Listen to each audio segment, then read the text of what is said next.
Today, we will,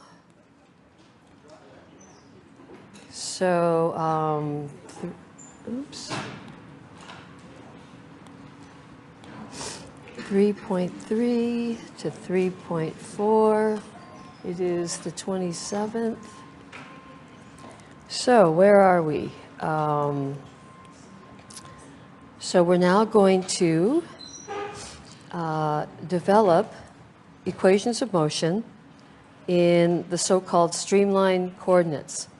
So basically F equal MA along in the streamline direction, normal to the streamline, the orthogonal direction, and then along the streamline, this component of the equation we're going to use to develop the so-called Bernoulli equation. Very simple equation, and as I mentioned, the most used and abused equation in fluid mechanics.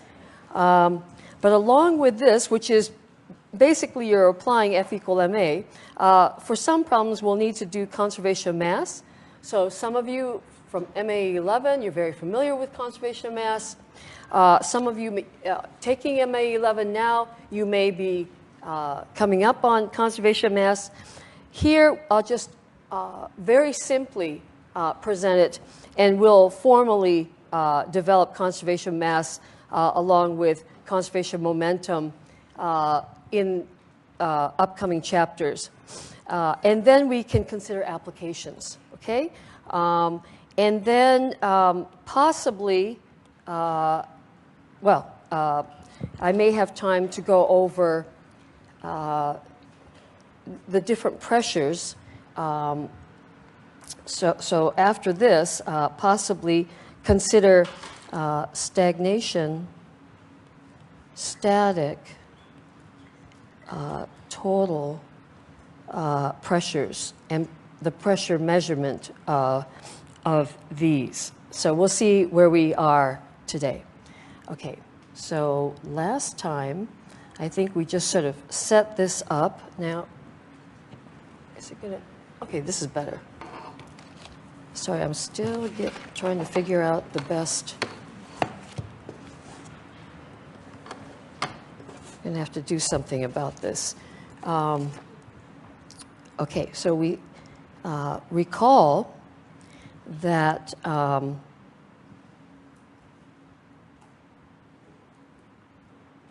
okay, this is it.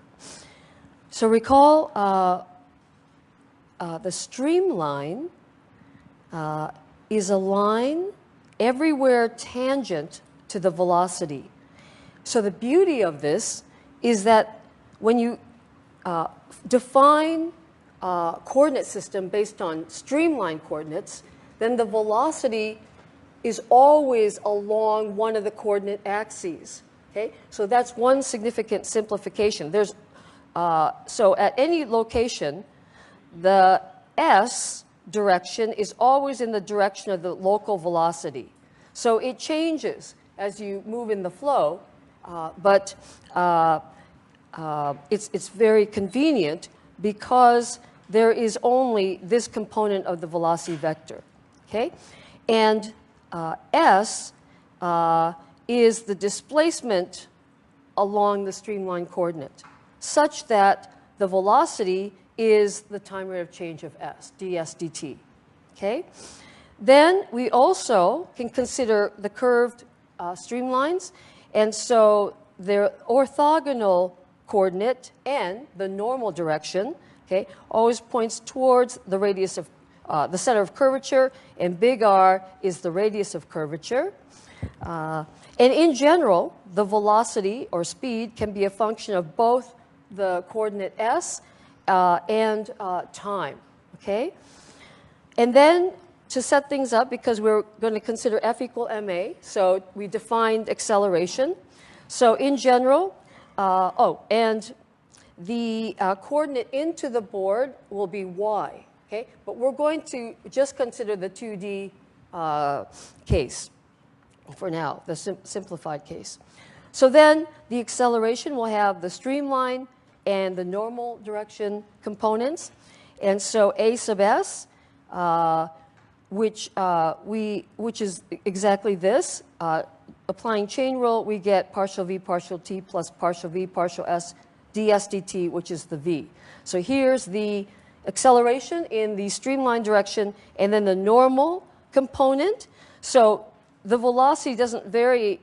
Well, we don't consider going along this direction and considering the variation of velocity, because velocity is only in this direction. And in that case, then there's this normal component, the centrifugal acceleration, v squared over r. Okay?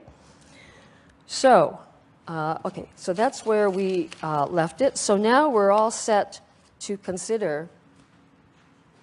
So consider F equal MA. First, we're going to consider in the streamlined direction, and then in the normal direction. So in streamline, or along streamline coordinate. Okay? So actually, in both cases, what we're going to do is there will be some local streamline, and we're going to consider, let's choose this, some fluid element. The center of the element is on S, and so we consider some fluid element, incremental element, and at the center, okay, the coordinate is defined tangent to the velocity vector. So this will be the unit vector S, and then this curvature is such that here's the center of curvature, so the normal direction, normal to S, is in that direction, and n hat is the unit vector in the normal direction. And then this incremental or fluid element has sides. So the dimension in this direction would be a delta n, and the dimension along this side is delta s, okay? And then delta y into the board, okay? So then what we're going to do, because we're going to end up considering gravity, which will define in the vertical. So for Cartesian coordinates, we're going to choose z in the vertical and assume gravity acts downwards in z. Okay, and then let's see. So here we can define the angle that the streamline coordinate makes with the horizontal with this angle theta. Okay, so that'll allow us to adjust the body force due to gravity, the weight, and get the components both in the S and N direction. All right, so I think we are set. So we've got the basic equation. So let me just first write a few things down that might just be helpful for the notes. Okay, and then this was this R. R and N should be coincident, but that just got a little messy there. So we have Y coordinate into page, and theta, angle between S and horizontal. And then this fluid element, so fluid element will have an incremental volume then of delta N, delta S, delta Y. Okay, the mass associated with this fluid element, delta M, and so we can relate it to the density of the fluid and delta V. Okay, and now just to remind, V is just V sub S in the S direction, and we're dropping the subscript. So v is the speed. Okay. So the starting off with Newton's second law and applying it to our fluid element, we would consider the delta F and differential force. The net differential force acting on the fluid element is equal to the mass times the acceleration of this fluid element. Now, as I mentioned before when we were doing fluid statics, in general, two types of forces. They are the body forces and the surface forces. Okay,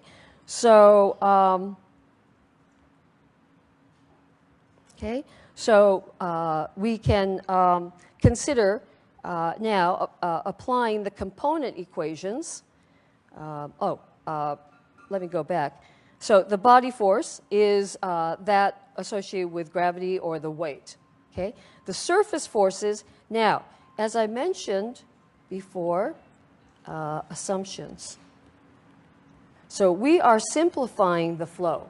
Okay, and so in general, the flow may be a function of time, that is unsteady, but we're going to assume steady flow. Okay, and you'll see that actually, by assuming steady flow, this component of the acceleration, partial v, partial t, goes away. But later, we could generalize and put this term back in. But for now, we assume steady flow. That's a reasonable assumption for many problems that we're going to consider. So steady.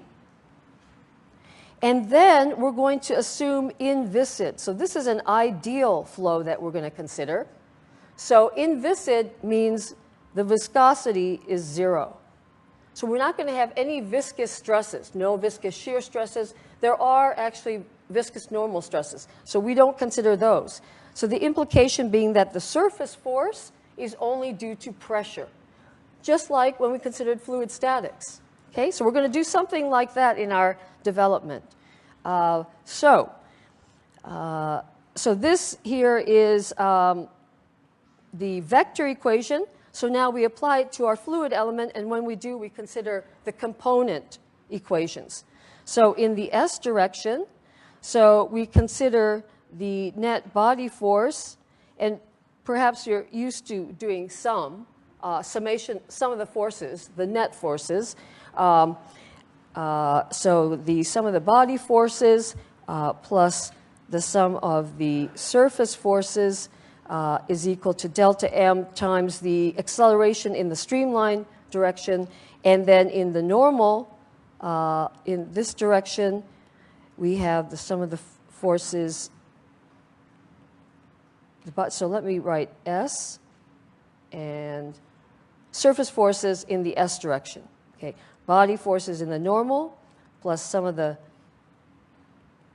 surface forces in the normal direction. I have the actually, to be consistent with my notes, sorry, if you have my notes in front of you, so this would be the sum of the surface forces. No, the sum of the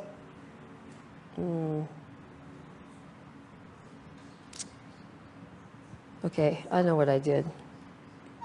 Just to be consistent with the notes, which I'm going to assume is consistent. So this would be, so we now consider delta. Okay, so now let's do the summation. Oops. So the summation of delta F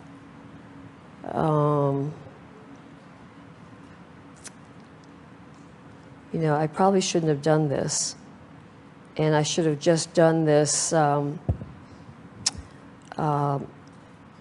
forces equal body forces plus surface forces,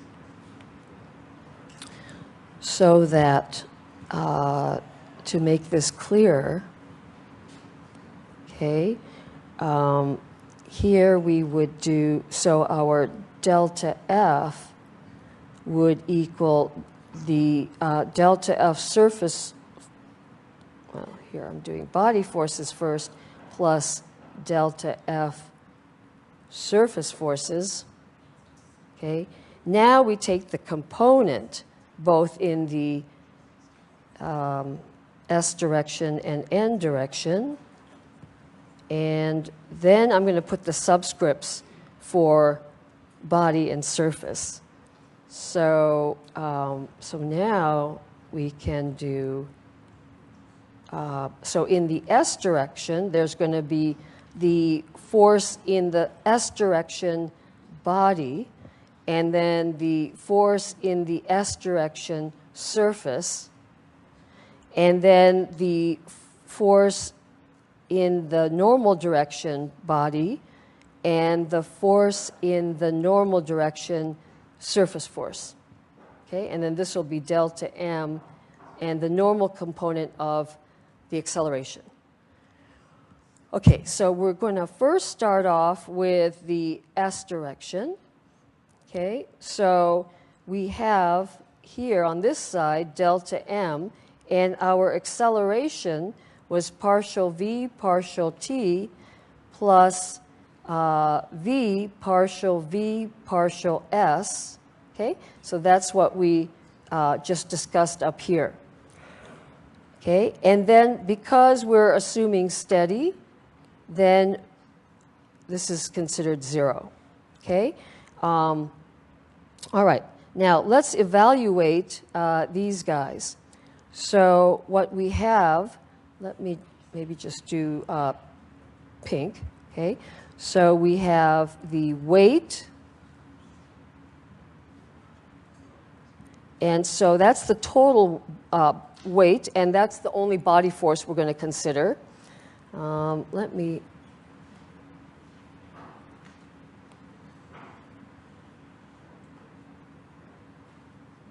Okay, so this is our delta W. Okay, and we want the S component. So let me just move this over. This was our delta S dimension. So if we break up delta W into the normal component and the streamlined component, this guy, delta WS, is going to be delta W. This angle is also theta. So it's going to be delta W sine theta. Okay? So our body force, this guy here, is going to be basically the weight in the along the streamline direction. Okay?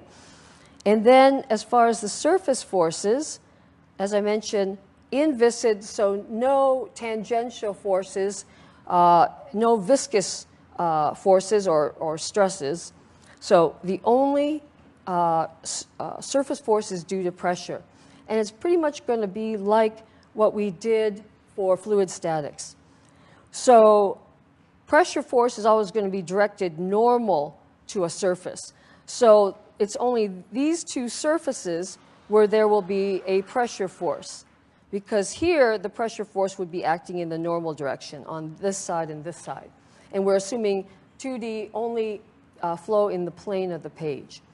So we consider pressure force acting on that area and the pressure force acting on that area. Now, if we consider at the center of this fluid element, the pressure is the pressure at that S coordinate, okay? But we're considering that the pressure may vary in space. So there's going to be a partial P partial S and a partial P partial N. Okay, so in general, we're going to have a pressure that is a function of both S and N. Okay, So we can consider this evaluate the pressure here at this location and here at this location by doing a Taylor series expansion, just as we did for our fluid statics equation, so that the P here is going to be the pressure at S minus, the S, and this coordinate here is going to be S minus a delta S over 2, okay? Whereas here the coordinate is going to be S plus a delta S over 2. So then evaluating the pressure using Taylor series expansion, we're going to get, so on this side, it's going to be a P minus partial P partial S delta S over 2. Okay, so this is the first two terms on the right-hand side of Taylor series expansion. So that's the pressure that acts on the surface times the area, which is going to be a delta N and then a delta Y into the board. So delta N, delta Y. Okay? Then the pressure here is going to be a P plus partial P partial S delta S over 2 times that same area, delta N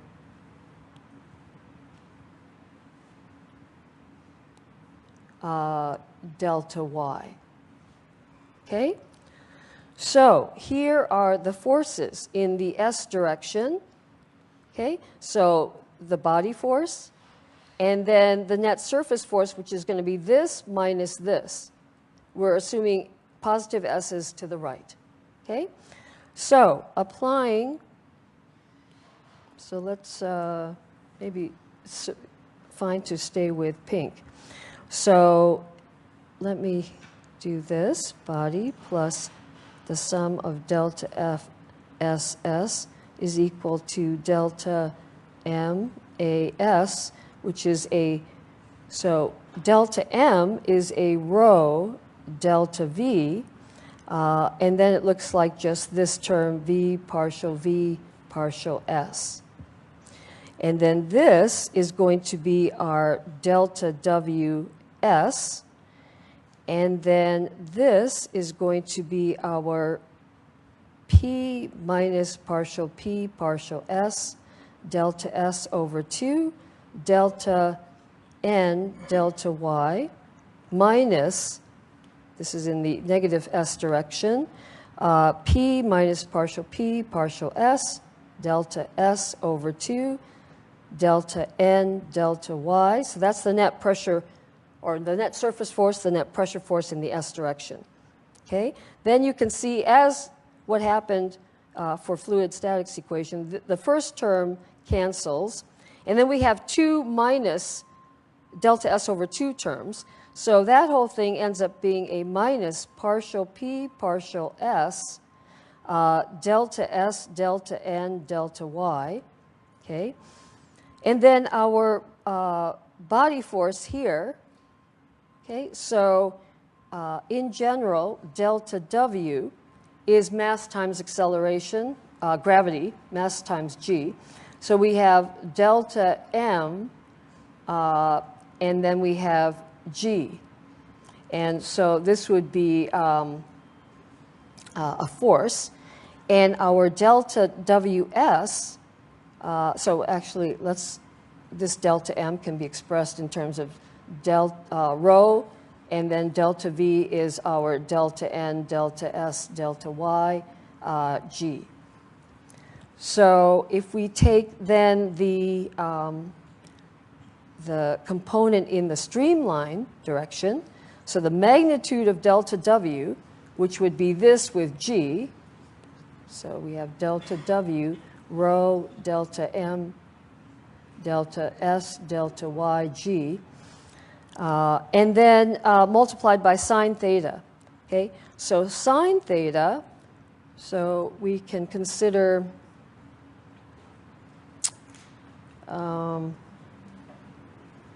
here's S, here's X, and here's Z. Okay? And here's our theta, as defined as the angle of S with respect to the horizontal. Okay? So if we consider changes in the coordinate system, then we can write sine theta, sine theta. Let me actually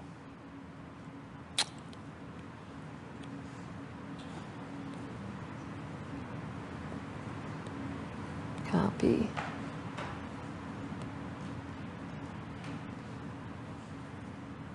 Okay, so we can define sine theta as being a dz ds. Okay? So the slope of a change in, so it relates the z direction to the s direction. Okay? And that's how we can get the component of the body force in the s direction. Okay, so that term, with all that stuff on the right-hand side, ends up being rho, this is a delta n, delta s, delta y, g, and there is this dz ds, which is the sine theta. Okay, and then that's all equal to rho, and then we have our delta n, delta s, delta y for our delta w, v partial s. Okay, so then the incremental volume cancels so that we get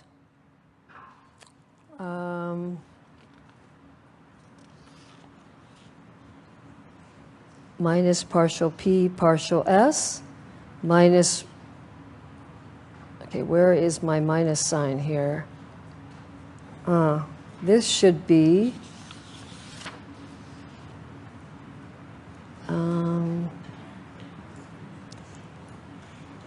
there should be a negative sign on this weight here. So this should be a minus. So at some point we have to consider, no, sorry, that goes right there. Right? Because I should go back to my diagram. So this component is in, so weight is acting downwards. So the S component is to the left, negative S. So this should have been in this direction here. Okay. All right, so then this is minus rho g dz ds is equal to rho v partial s. Okay, is it in the form that okay, so then that's our result for F equal MA in the streamline direction. Okay, so basically, again, keep in mind this is just F equal MA. So the forces considered on this fluid element are the pressure, the net pressure force, which accounts for pressure variation along the streamline direction, and then the gravity, okay? And then the net force equal mass times acceleration. But the acceleration, the speed only changes in the s direction because by definition, remember, the streamline coordinate, which if you move over here, you know, here, it would now be in this direction, okay? The streamline, if it extends here, s direction is always in the direction of velocity vector, okay? So this equation describes how the velocity changes in the s direction, okay? And it will change because there may be a net pressure force imposed on the fluid element and then gravity, okay? If the elevation, the z coordinate changes along s, okay? If s is horizontal, it just happens that we have horizontal streamlines in the flow, then this will be 0. And we won't have any change in the speed because of the body force. If, in that case, for example, so if horizontal dz equals 0, so then we're only left with minus partial p partial s equal rho v partial s. Now, an example, a physical example is the following. So suppose we have now a horizontal streamline, okay, and there's a wall here. And so, of course, the fluid cannot, at this point right here, when it hits the wall, it cannot go through the wall. So that point there, the velocity is going to be 0. Okay? And that is referred to as a stagnation point. So at this location, the velocity may be some velocity v and some pressure, let's say p infinity. Okay? And then maybe this is v infinity, far enough away from the wall. So the fluid element is moving, but as it approaches the wall, it's going to decelerate. And here, it'll stop. Okay? So the velocity is 0. So in general, as we consider a deceleration of the flow, so this is going to be negative, okay? Then there's going to be a pressure change. So the negatives cancel, so the pressure change will be an increase in pressure. So when you have deceleration, you're going to have the pressure increasing. Finally, here, when the velocity is 0, the pressure will be a maximum. And as I will define later, it'll be referred to as the stagnation pressure, the maximum pressure that you can have along a streamline. Okay, now that is the F equal ma in the streamline coordinate. Now let's do F equal ma along the normal coordinate. Okay, so now we're going to consider the forces in the n direction. And so F, oops, to be consistent, let me just start here. Maybe it'll all fit in one page. So F equal ma in normal, along normal coordinate. Okay, so we have our streamline and our fluid element, the center of which is here. And so the coordinate directions are, what color did I use? Blue. So at this location, tangent to the velocity is s. And then the curvature, here's the center of curvature, so n points, let me do it within here, towards the center of curvature. Okay? So now we consider our normal component.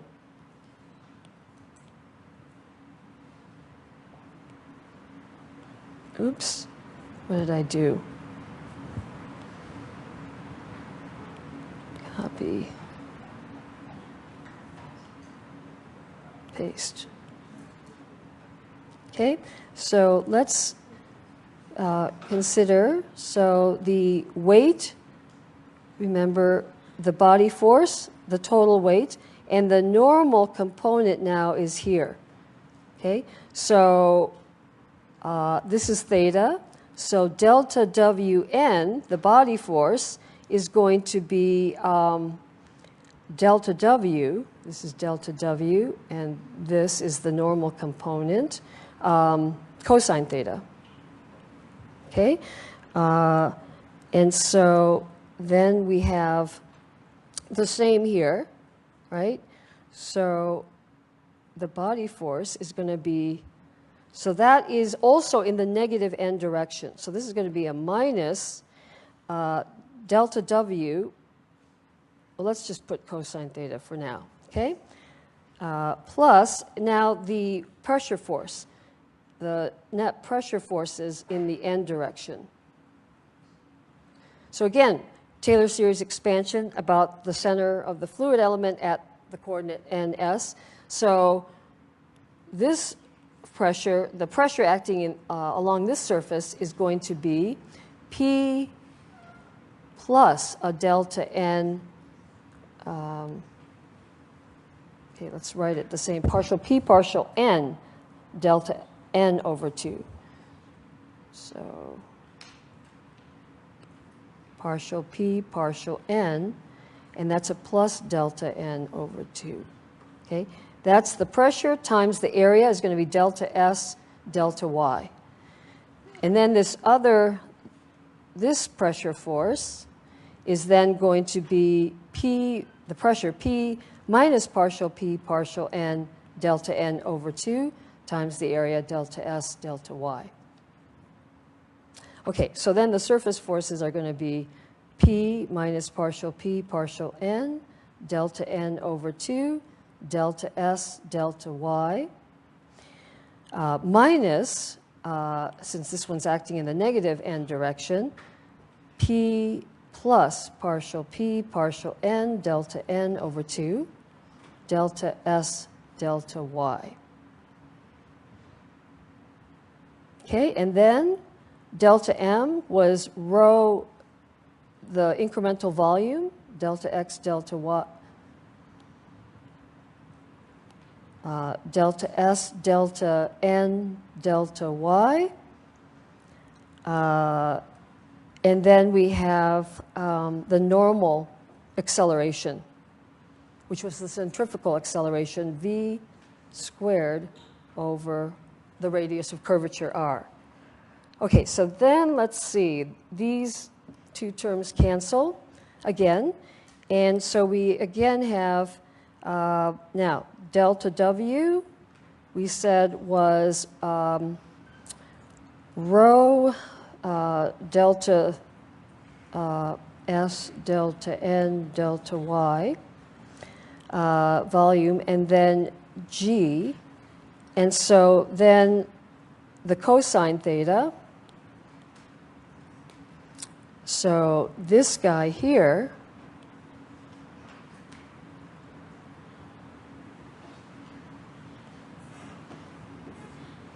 okay, we use again.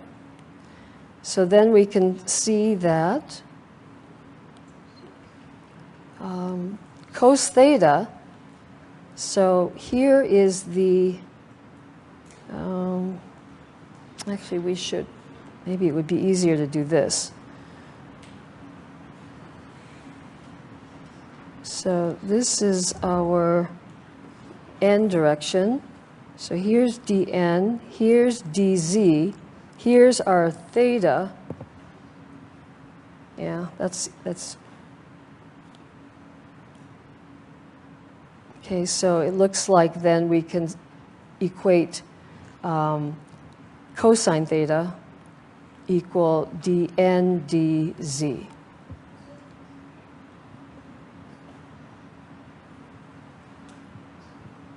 No, dz dn.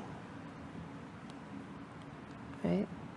So it'll describe how the elevation changes in the normal direction.